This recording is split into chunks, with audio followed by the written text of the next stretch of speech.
सत्यवक जागृति केंद्र से आज एक राजनीतिक भौगोलिक विषय पर साधु सत्यप्रज्ञ का उद्बोधन। कश्मीर की धारा 370 को मोदी सरकार ने 5 अगस्त 19 को हटा दिया था। हटना तो बहुत पहले चाहिए थी। कश्मीर हमारा होकर पराया बना हुआ था, सिर्फ सांस्कृतिक विविधता से या मजहबी विविधता से। ये बहुत गलत था। हरि सिंह जी का विलय पत्र देर से आने से और वहाँ के हरि सिंह जी के जो खास विश्वास पात्र थे शेख अब्दुल्ला जी की गलत नीति से बेईमानी करने के कारण कश्मीरी वहाँ पर हमारा काफ़ी हिस्सा पाकिस्तान में रह गया और हमारे जवाहरलाल जी रिश्ते निभाते रह गए। आप सब जानते हो, मैं इसमें नहीं जाना चाहता, लेकिन एक बहुत अच्छा कदम, देश की मजबूती का कदम मोदी सरकार ने उठाया 370 को हटा करके, और वहाँ पूरी तरह से भारतीय हिस्सा बना के जो भारतीयों के अधिकार भारत भूमि में हैं, शेष भारत में हैं, वही अधिकार कश्मीरियों के और देश की जनता के कश्मीर में हो गए। दोनों अपने हितों का साझा करेंगे, बहन बेटी ब्याही जाएंगी, आपस में सब कुछ वैसा होगा जैसा अन्य प्रांतों में। भारत में कुछ प्रांत अभी भी ऐसे हैं जो इधर उधर बटे हुए छोटे छोटे, जहाँ भी ऐसी बीमारियां हैं उनको भी दूर किया जाएगा, लेकिन प्रेम से। ये जरा सा काम था। साफ संविधान में लिखा हुआ है कि इसको अस्थायी रूप से रखा गया था, पर जवाहरलाल ने उस अस्थायी को ऐसा कर दिया कि वो नासूर बन गया, नासूर जैसा बन गया, आज परेशानी का कारण बन गया। वहाँ की मुख्यमंत्री कहती कोई झंडा नहीं उठाएगा। वहाँ के पूर्व के सामंतवादी फारूक अब्दुल्ला साहब चाहे जो कुछ बोल देते, बड़े चालाक हैं। जब उनका स्वार्थ होता है तब भारत सरकार में शामिल हो जाते, भारत माता की जय बोल देते, लेकिन अंदर से नहीं है। इन लोगों के दिमाग में एक भूवा गलत बात भरी हुई है कि कौम के साथ रहना, कौम के साथ बोलना ईमान है। ये बहुत गलत बात है। ईमान मन की पवित्रता है, और वो ये है कि वो ईश्वर सबका जो अनंत स्रोत है, सबसे बड़ा है, सर्वोत्तम है, वो सब पर निगाह रखता है, सबको देख रहा है, वो हमें देख रहा है। हमारी नियत साफ रखें, हमारे पाप कर्म का कोई काम ना हो जाए, ये काम है धर्म का, वो हर जगह मौजूद है, उसको छुपा देते हैं ये लोग। ये बहुत चालाक लोग हैं। धर्म में चतुराई की जरूरत है, उससे अच्छा कुरान कहता है मूर्ख हो जाओ, चतुर मत बनो, चतुर बनो लेकिन चालाक मत बनो। कितनी बड़ी बातें कही गई हैं।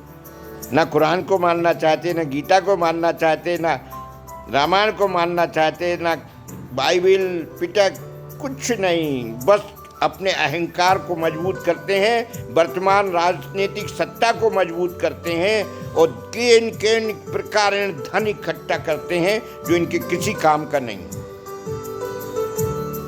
ये देश का दुर्भाग्य है कि किसी कारण बेईमानी से कोई राजनेता चोरी चपाटे में जेल चला जाए तो वापस लौटता है तो उसकी जात वाले उसका स्वागत करते, सहानुभूति दिखाते। समाज वाले, जात तो होती ही नहीं, जात तो एक ही आदमी जात। ये समाजें हैं, देश काल भेदभाव से बन जाती हैं और छोटे छोटे समूह में तरक्की की गुंजाइश बनी रहती है। इसका मतलब अहंकार नहीं है। सारी जातियां, सारे धर्म संप्रदायों में कहीं भी प्रेम भाव कम नजर आता है, लेकिन अहंकार ये मेरी समाज, मेरा देश, मेरा धर्म, क्या है मेरा, क्या है धर्म हो, ईश्वर भी तो सबके हैं। परमात्मा हमें ऑक्सीजन बगैर भेदभाव के देता है, उसी की वजह से हमारा अस्तित्व है। इस बात के प्रति कृतज्ञ रहना चाहिए। उसे किसी सेवा की जरूरत नहीं है, फल फ्रूट कुर्बानी की जरूरत नहीं है। उसे आपकी नियत की जरूरत है कि उसने जिस जिस को धरती पर बनाया है उसके प्रति आपका ईमान दुरुस्त होना चाहिए। अल्लाह के प्रति ईमान क्या दुरुस्त रखोगे, वो तो सब जानता है। एक मुंशी को जैसे वकील नचाता है, ऐसे कई लोग अल्लाह को नचा रहे हैं। कितना बड़ा आश्चर्य होता है। इतनी बड़ी ताकत, सूरज चांद सितारे जिसके इशारे पे नाच रहे हो, उस अल्लाह के प्रचार के लिए हम काम करते हैं। उसका प्रचार करेंगे, उसके मजहब का प्रचार। कैसी बचपनी बात है, ये भ्रांतियाँ इनको दूर होना चाहिए। कश्मीर के मामले में सुप्रीम कोर्ट में एक IAS ऑफिसर कश्मीर के ने एक दावा किया था। उस दावे के हिसाब से ये कहा गया था 370 हटाई नहीं जा सकती, इसको रखा जाएगा, संविधान में वादा किया गया। और भी लोगों ने बहुत सारे करे, खासतौर से विपक्षी लोगों ने मुसलमानों को या कश्मीरियों को खुश रखने के लिए कहते रहते हैं 370 रहना चाहिए। अगर किसी भी वजह से वकीलों ने बारीकियों से आज ये नादानी कर दी तो इतिहास कभी इन वकीलों को और इन लोगों को माफ नहीं करेगा। ये देश की अखंडता, सुरक्षा और एकता में बाधा हैं ऐसे वकील जो बारीकियां निकाल रहे हैं। इनका धन किसी काम में नहीं आएगा। 2-4-10 साल के और रह गए हैं, जयराम जी हो जाएगी। बीमारी जवाहरलाल जैसे बना गए, इस बीमारी को बढ़ाने वाले माने जाएंगे। लेकिन जो ये सोच रहे हैं कि इससे मुसलमान खुश हो जाएंगे, हो जाए तो अच्छी बात है, ना हो तो अच्छी बात है, मुझे कुछ नहीं। लेकिन कश्मीर का नुकसान होगा। कश्मीर की सीमाएं जो अभी सुरक्षित हो गई हैं, कल ही जैसा पता लगा है कि हमारे सैनिकों ने कश्मीर के अंदर पाक अधिकृत में घुस करके वहाँ बदमाशों को, आतंकियों को मार पीटा है। ऐसा फिर नहीं होगा, बड़ी दिक्कतें आएंगी, जरा सोचिए। और एक और बात फिर मैं कह रहा हूँ कि अगर किसी भी तरह से अगर वो वापस लौटती है तो भारतीय जनता पार्टी को इतना लाभ होने वाला है जितना अभी नहीं होगा। अगर किसी वजह से 370 वापस आ गई तो ये नोट कर लेना, भारतीय जनता पार्टी 400 सीट के पास जाएगी।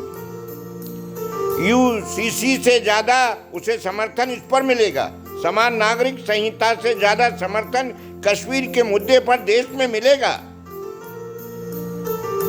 इसलिए उसके दोनों हाथ लड्डू हैं।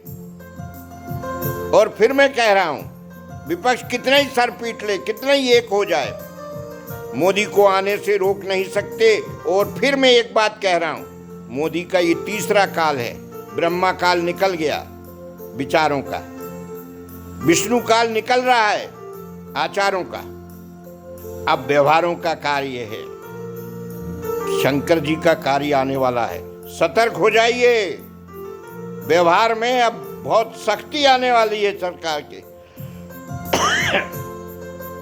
जो लोग देश, भारत और भारत की जनता के हितों की परवाह न करके विदेशों से संचालित हो रहे हैं, खेर नहीं है। कमल की खुशबू से देश सरोबार होगा, न उसे कीचड़ से प्यार होगा, न पानी से प्यार होगा। उन लोगों के लिए जिएगा जिनकी जिंदगानी के लिए वो न्यौछावर होगा। मोदी ऐसा ही है, देश की जनता के लिए आया है, देश के लिए आया है, भारत के लिए आया है। जो लोग उसे हटाना चाहते हैं, देश के खिलाफ काम करना चाहते हैं, वो लोग ये सोच लें कि उनके आने वाले दिन अच्छे नहीं है। देश की जनता के तो अच्छे हो गए, जयगढ़ का खजाना कहाँ है, ये भी प्रश्न उठेगा। जय हिंद।